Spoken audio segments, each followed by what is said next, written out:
ഉമ്മയുടെ മരണവാർത്ത കേട്ടിട്ട് ഞാൻ കടന്നുകയറിയത്. എന്റെ പ്രിയപ്പെട്ട ഉമ്മ അൽഹംദുലില്ലാഹ്, എന്റെ ഉമ്മയ്ക്ക് അല്ലാഹു സ്വർഗ്ഗം കൊടുക്കുമാറാകട്ടെ. എന്റെ ഉമ്മ മരിച്ചു എന്ന് ഞാൻ അറിഞ്ഞിട്ടാണ് ഞാൻ വാതിന് കയറിയത്. എന്നോട് സംഘാടകരെ ചോദിച്ചു, സാറേ എന്ത് വേണം? ഞാൻ പറഞ്ഞു, ആരോടും പറയണ്ട, ഒരാളോടും പറയണ്ട, ആരോടും പറയണ്ട, ഞാൻ വാഴ്ച പറയും ഇൻഷാ അല്ലാഹ്. മരിച്ചു വീട്ടിൽ കയറണം, ഞാൻ എപ്പോഴും പറഞ്ഞു കയറണം. ഡോക്ടർ എന്നോടാണ് പറഞ്ഞത് ഉമ്മ മരിച്ചു എന്നാക്കി. ഞാൻ ഫോണെടുത്തപ്പോൾ ഡോക്ടറിന്റെ അടുത്ത് പറഞ്ഞു മരിച്ചിട്ടാണ് വിട്ടുവന്നത്. എന്റെ പ്രിയപ്പെട്ട ഉമ്മ മഗ്‌രിബ് നമസ്കാരം കഴിഞ്ഞ് ഇശാഇന്റെ തൊട്ട് മുമ്പ് ഞാൻ നിസ്കരിച്ചുകൊണ്ടിരുന്നു. എന്റെ ഉമ്മാനിക്ക് വലിയ ഇഷ്ടമാണ്, ഉമ്മാനോട് വല്ലാത്ത സ്നേഹമാണ്. ഇന്നലെ ഞാൻ കെട്ടിപ്പിടിച്ച് ഉമ്മ കൊടുത്തിട്ടാ പറഞ്ഞത്. ഞാൻ ഇന്ന് മഗ്‌രിബ് നമസ്കരിച്ചുകൊണ്ടിരുന്നപ്പോ എന്റെ മനസ്സിലുണ്ടോ വല്ലാത്തൊരു തോന്നൽ. ഉമ്മാനെ കുറിച്ചുള്ള ചിന്ത എനിക്ക് കടന്നു വന്നു. നിസ്കാരം കഴിഞ്ഞ് എഴുന്നേറ്റ് ഞാൻ ഇരുന്നപ്പോ എനിക്ക് ഫോൺ വന്നു. അല്ലാഹു സ്വർഗ്ഗം കൊടുക്കുമാറാകട്ടെ. പ്രിയപ്പെട്ട മാതാവിന് അല്ലാഹു കൊടുത്ത ഏറ്റവും വലിയ സമ്മാനം എന്താ? എന്റെ ഉമ്മാൻ അല്ലാഹു കൊടുത്ത ഏറ്റവും വലിയ സമ്മാനം വെള്ളിയാഴ്ച ദിവസം മരിക്കാൻ കഴിയുന്നില്ല. എനിക്കത് കേട്ടപ്പോ മരണവാർത്ത കേട്ടപ്പോ എല്ലാവരും എന്റെ മുഖത്ത് നോക്കി.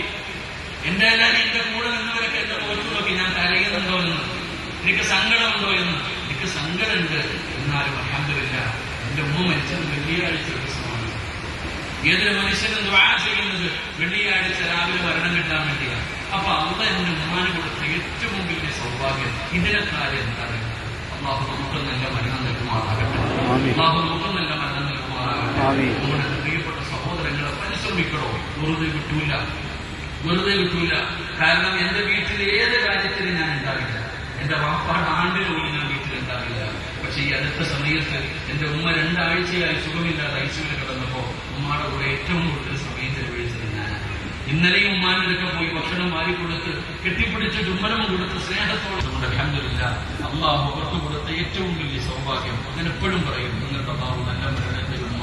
കാരണം അല്ലാഹു നിങ്ങൾക്ക് 8 മക്കളെ തന്നു. 6 ആണുങ്ങളും 2 പെണ്ണുങ്ങളും. എല്ലാത്തിനെയും നിങ്ങൾ ആലിമീങ്ങളാക്കിയില്ലേ? എല്ലാ മക്കളെയും നിങ്ങൾ ആലിമീങ്ങളാക്കിയില്ലേ? നിങ്ങളുടെ മക്കളെ നിങ്ങൾ ഹാഫിളീങ്ങളാക്കിയില്ലേ? ഇനി എന്താ നിങ്ങൾക്ക് വേണ്ടത്? എനിക്ക് 39 വയസ്സുണ്ട്. എന്റെ ജീവിതത്തിൽ ആദ്യമായിട്ട് എന്റെ ഉമ്മ എടാ എന്ന് വിളിച്ചത് കഴിഞ്ഞ ആഴ്ച ഐസിയുവിനകത്ത് കിടന്നപ്പോഴാണ്. ഉമ്മായിട്ട് അതിനകത്ത് കിടന്നിട്ട് ദേഷ്യം വന്നിട്ട് എടാ പോയി ബില്ലടക്കടാ എന്റെ അടുത്തോട്ട് പോയി എടാ എന്ന് വിളിച്ചത് ആദ്യമായിട്ടാണ്. എനിക്ക് അത്ഭുതമായി.